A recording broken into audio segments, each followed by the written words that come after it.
Assalamualaikum warahmatullahi wabarakatuh. Alhamdulillah. Alhamdulillah. Saya menyampaikan 6 bulan yang lalu pada bulan September tatkala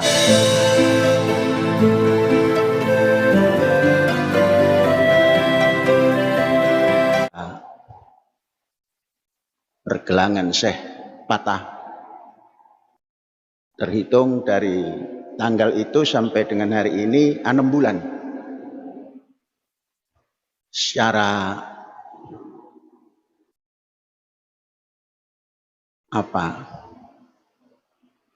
sudah kembali. Namun secara kekuatan belum bisa sujud dari i'tidal kemudian sujud, belum bisa. Mengapa? Karena badan saya harus disangga dengan 2 tangan. Kalau 1 tangan saja nggak bisa sujud, nggak bisa i'tidal. Nah, maka tatkala i'tidal terus sujud, saya duduk. Kemudian setelah sujud bangkit ke i'tidal lagi, ke rakaat lanjut juga nggak bisa, belum bisa nahan sebelah. Nah, mudah-mudahan ya nggak lama lah. Nanti rukuk sujud bersama-sama. Itu satu. Tinggal memulihkan kekuatan dan mengembalikan kemampuan tangan menggenggam. Sekarang belum menggenggam, menggunggum. Belum masih U. Bagus, alhamdulillah. Sudah tidak ada masalah. Hanya belum bisa sujud langsung dan bangun dari sujud kepada i'tidal langsung. It's no problem. Kita lanjutkan. Saudara-saudara, setahun yang lalu, bulan yang sama, tanggal tidak berapa beda, kita umumkan hari panen raya. Panen musim rendeng kalau bahasa Jawanya, musim penghujan kalau bahasa Indonesianya, di bulan 3. Tanggalnya dulu 15, sekarang tanggal 7 sudah mulai panen. Biasanya sampai penghujung bulan 3 ini. Dulu, tahun yang lalu kita tingkatkan target keamanan pangan dari sisi ketersediaannya. Kita tetapkan ketika itu kalau ingin aman pangan itu, ketersediaannya harus 150% dari yang akan dimakan atau yang akan dikonsum. Beras yang dikonsum untuk kampus saja di luar anggota koperasi itu 1.200 ton. Mungkin lebih, mungkin kurang, tapi acuan nasional itu 1.200 ton. Apa hitungannya? Itu 0,12 ton per tahun. Dikalikan jumlah konsumen yang harus dijaga pangannya, yaitu 10.000. Kampus ini pelajar, guru, eksponen, dan karyawan 10.000. Maka menjadilah 1.200 ton. Itu kalau dikonversi kepada gabah, itu kita kalikan atau dibagi Ya dikalikan persentase. Gabah keringnya menjadi 1.200 dibagi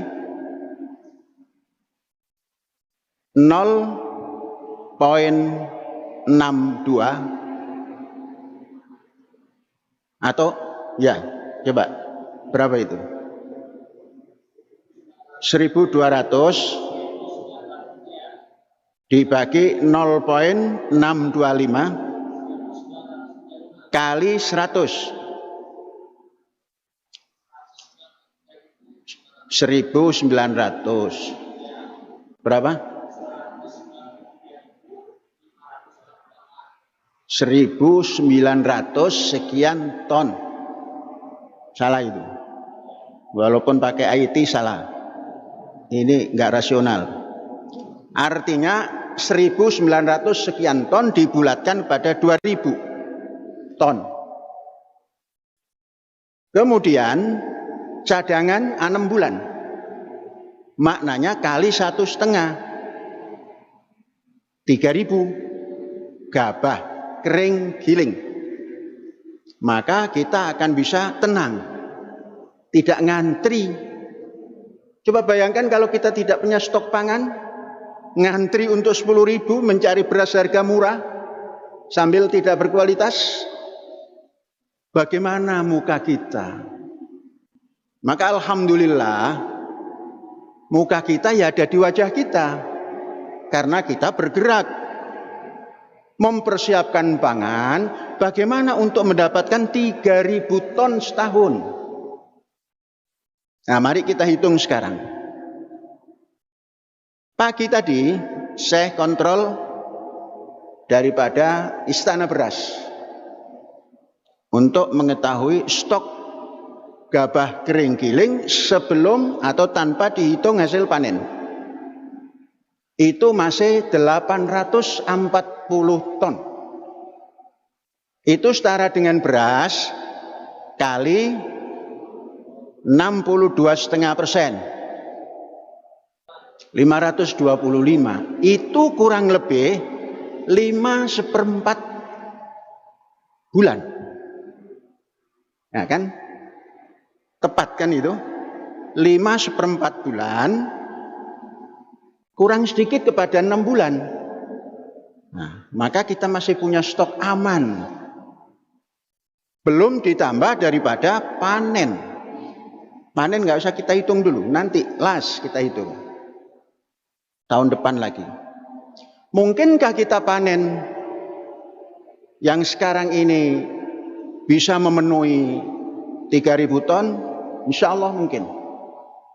Kalau panen raya ini bisa mencapai kurang lebih 2.000, maka nanti ditambah shutdown atau gadu itu 50%.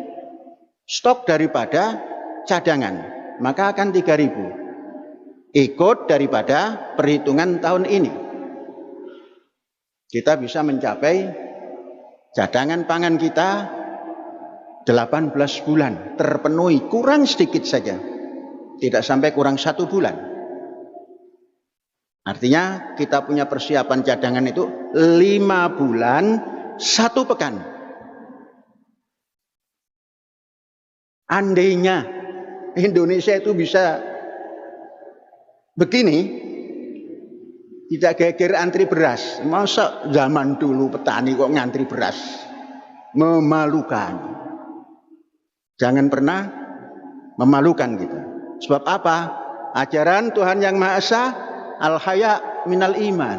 Malu itu bukti percaya kepada Tuhan Yang Maha Esa. Kalau tidak punya malu, itu Tuhan Yang Maha Esa di atas.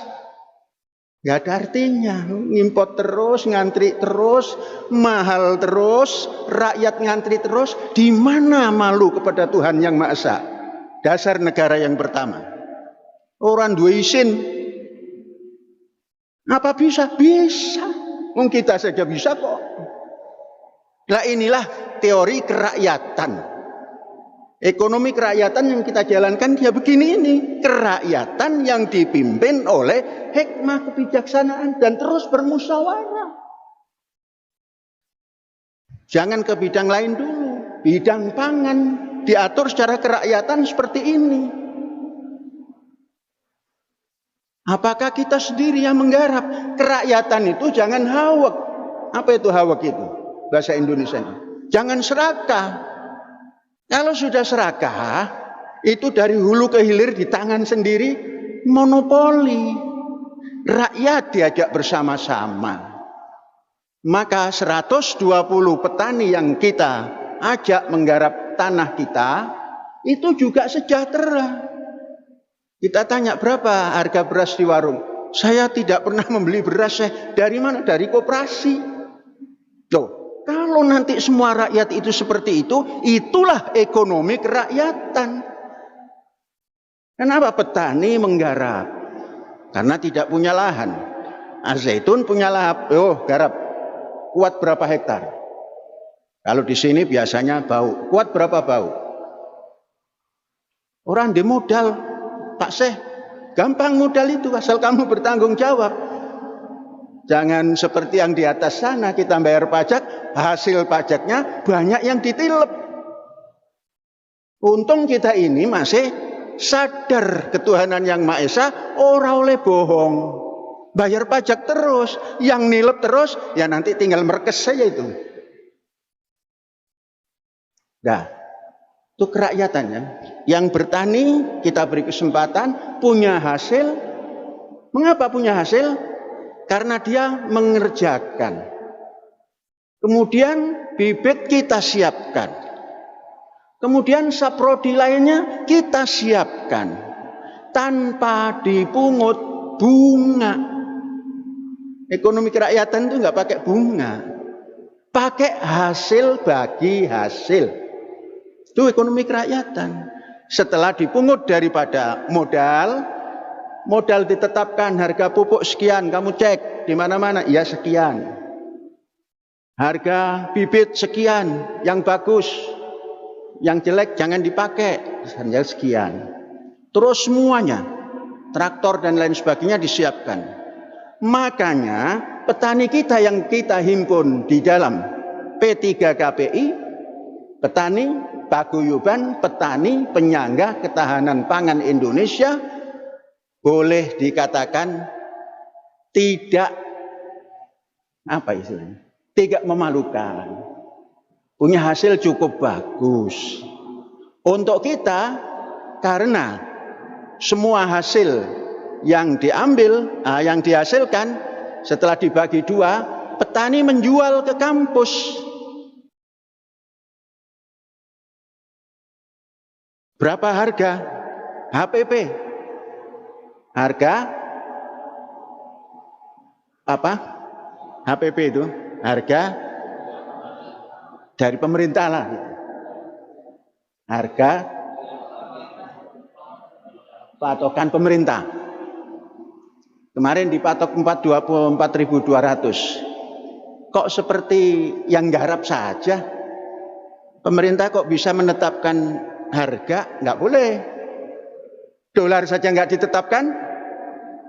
Hari ini 15.600, besok 16.000 juga nggak apa-apa. Mengapa beras petani dipatok? Dan Bulog nggak mau beli.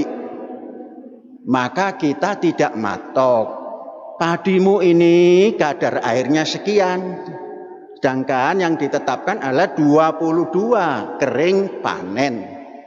Maka harganya sekian. Oke, kita nggak tetapkan kualitas yang ditengok, kekeringan yang ditengok, kemudian ditanya menggunakan apa pupuknya, ini. Itu cara kita dan berhasil dalam tanda petik. Artinya kita tidak ngantri beras, cari yang murah. Nah, berhasil kan? 1 tahun 5/4 bulan. Nah, maka kepada manajemen Istana Beras yang menggiling mulai sekarang tidak boleh menggiling panenan baru. Gabah yang digiling adalah gabah yang dalam silo yang kurang lebih 5 bulan itu habiskan dulu.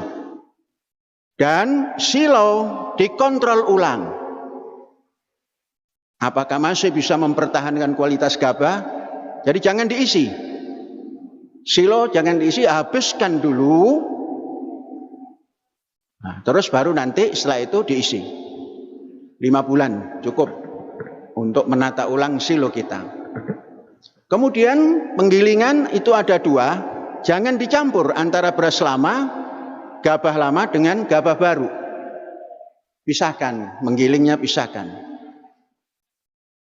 Beras yang dikirim keluar, anggota koperasi dan lain-lain yang jumlahnya banyak, ambil dari padi baru. Supaya warga kita bisa menikmati padi baru. Saudara-saudara, ini miniatur. Kalau ingin Indonesia ini menjadi surga beras, ya caranya seperti ini. Artinya punya stok 6 bulan dari panen pertama ini. Nah, kemudian cuci gudang nanti. Ini katakan ini Indonesia besar.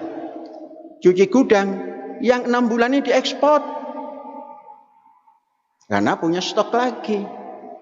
Jadi cuci gudangnya, ekspor saja. Kan bagus itu.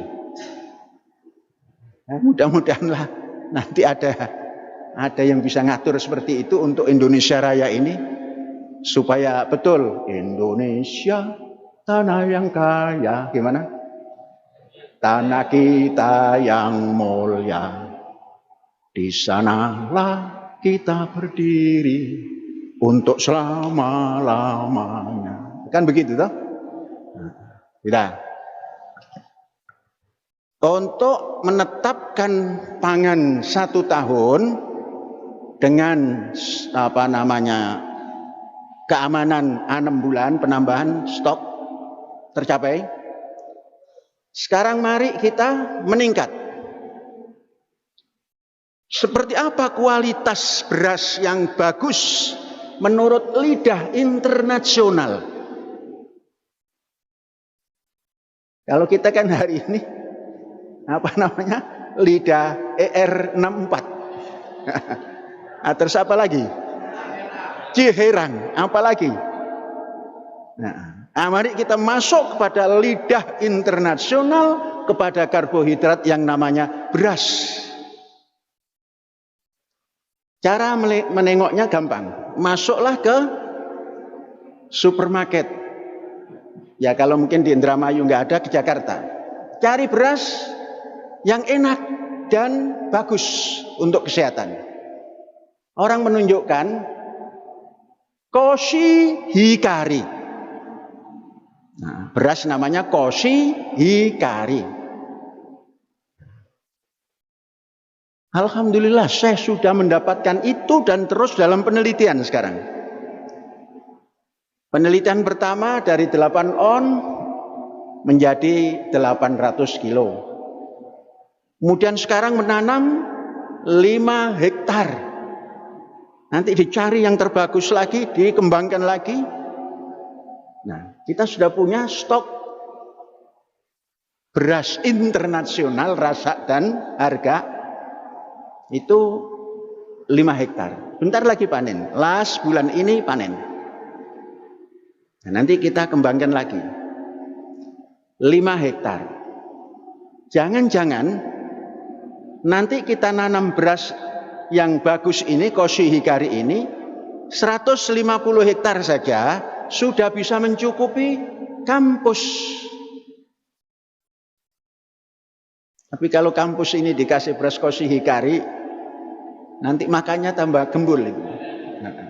Ya, untuk semua lah nanti. Dan kita terus meneliti.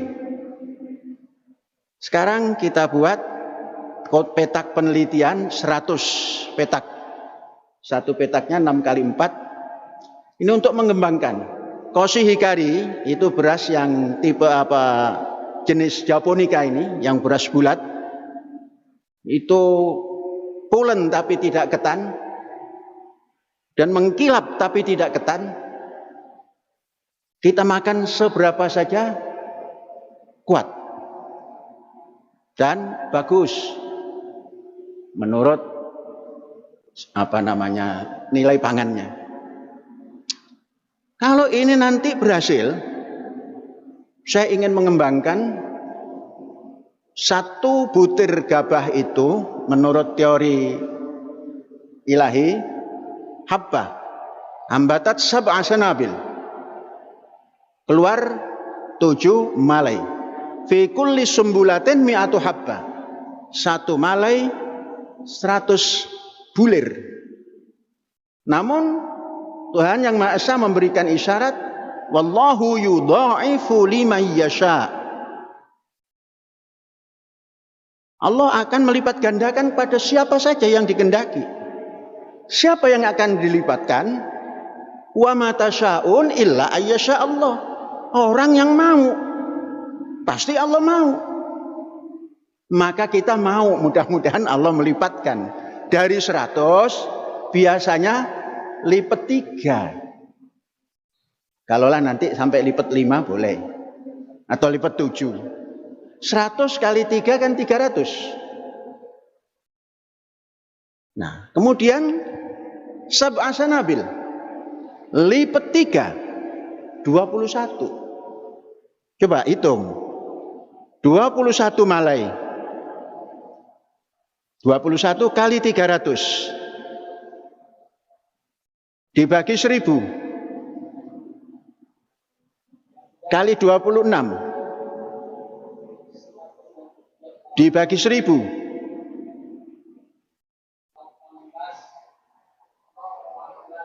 0,16, artinya 160 gram. Berapa 1 hektar? Ambil sisi setengah meter, setengah meter, setengah meter, setengah meter. 99 dibagi 0,3 berapa? Kali 99 dibagi 0,3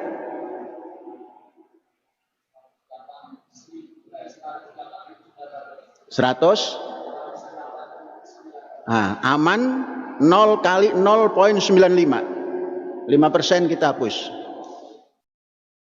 108 kali 0,95 berapa? Nah, sudah. 103.000 titik tanam dalam setiap hektar yang produktif. Kali 0,16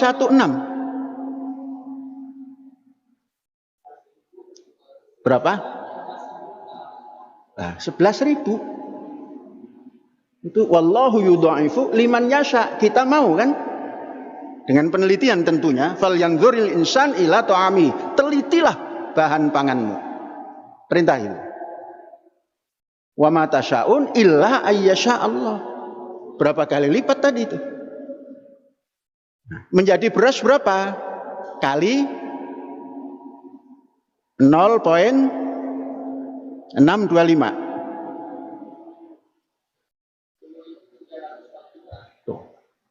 10 ton. Itu Koshi Hikari. Kalau dijual di pasaran umum $2. Itu dijual di Cirebon, Jakarta, malah kadang-kadang lebih 50.000 1 kilo. Jangan mahal-mahal. Kalikan 1,25.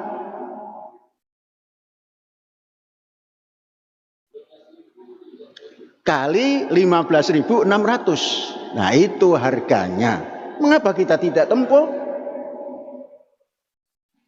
Biayanya 1 hektar kalau biasa itu katakan 15 sampai 20.000, kita lipatkan. Pupuknya jangan pupuk yang anorganik ansih. Maka ada pupuk yang bisa mendukung itu yang organik. Kita pelihara lembu, kita pelihara bebek. Jangan kita saja yang makan telur, padi dikasih telur. Nanti padinya lebih lezat daripada yang lezat. Nah ini saudara-saudara, mempertahankan pangan Indonesia itu ya mbok seperti ini. Ben orang ngisin ke, membuat wirang. Nang Indonesia kok ngantri beras iki lho ya apa iku? Kayak zaman pengen wae rek gitu. Dulu saya tahun 55 melihat orang kampung ngantri beras.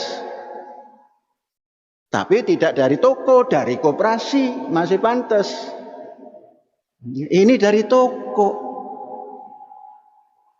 Isin. Al-haya minal iman, al-haya minal iman. Isin, Indonesia malu. Menteri Pertanian ikuti loh gaya pertanian di Az-Zaitun. Ini kan rakyat juga ini, ya mbok niru rakyat. Ojo niru importer. Nah, itu kan baru karbohidrat ya. Bagaimana dengan persediaan nutrisi yang bersumber daripada protein hewani? Kalau protein nabati sudah, tempe jangan tanya. Karena tempe membuat sendiri. Gonjang ganjing kedelai kita tidak ikut. Karena kedelai selalu ada di kampus kita. Tempe tidak pernah terganggu. Tahu tidak pernah terganggu. Kecap tidak pernah terganggu. Karena kita adakan sendiri. Dan dibikin sendiri. Nah itu protein nabati. Bagaimana hewani? Hewani yang bersumber daripada ikan. Sekarang ikan tangkap, artinya ikan laut. Itu pun kita pilih. Kalau ikan lautnya ikan teri memang bagus, tapi susah membaginya. Nah, dipepes, ada yang kebagian 100, ada kebagian 50. Banyak bumbunya, kurang ikannya. Nggak adil. Maka kita cari sumber ikan yang besar. Kita buat kapal tunda ditaruh di Indonesia bagian timur. Kita ambil 1 bulan 4 kontainer. 1 kontainernya 12 ton. Nah 12 bulan kan banyak kontainer. Nah, sehingga pangan kita sisi ikan cukup. Kita makan lebih daripada 40 kg per tahun. Telur tidak kurang. Tiap hari nggak anak-anak makan telur ini? Kalau nggak tiap hari, sepekan 3 kali itu ada. Daging tidak kurang karena kita punya ayam. Cukup kita makan, lebihnya dijual. Kalau ayam terus, bisanya hanya berkokok. Nah, kalau ikan terus, bisanya hanya melihat televisi Indosiar. Karena Indosiar lambangnya ikan. Nah, kita kepala banteng. Apa itu kepala banteng? Sapi. Daging sapi ada. Ya kalau enggak sebulan sekali, 2 kali. Daging kambing ada. Jadi alhamdulillah karena itu disiapkan sendiri. Fal yanzuril insan ila ta'amihi. Telitilah wahai manusia panganmu. Anna sobabnal ma'a sobah. Bagaimana itu mendatangkan air? Ini tahun ini akan kekurangan hujan. Siap-siap. Mulai sekarang bagaimana mengatur irigasi tanpa ada hujan bisa mendatangkan air. Tahun ini konon menurut BMKG kurang hujan. Sumber air hujannya kurang. Jangan khawatir, waduk-waduk kita jangan bocor. 3.000 ton harus kita persiapkan air. Dan mudah-mudahan tahun depan dari 5 hektar kita nanam koshi hikari bisa menanam minimal 100 hektar. Tadi itu bisa mencukupi. Dan nanti koperasi kalau sudah ada koshi hikari tidak boleh makan beras impari. Berasnya koshi hikari. Ya memang meneliti itu nggak boleh, nggak bisa cepat. Kata Konghucu, ibu lai step by step tatau mutiti akan sampai. Nah, mari kita teliti terus dan kita harus meneliti dan melihat apa yang kita perbuat. Teliti, buat capaian, kemudian dievaluasi.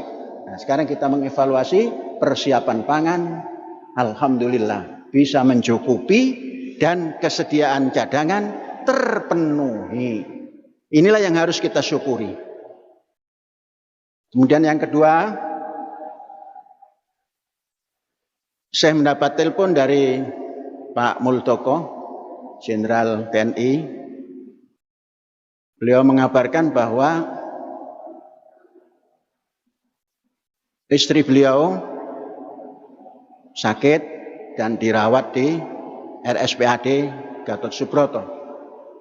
Beliau menyampaikan mohon doa bersamanya untuk kesembuhan ibu. Mari kita bacakan Al-Fatihah.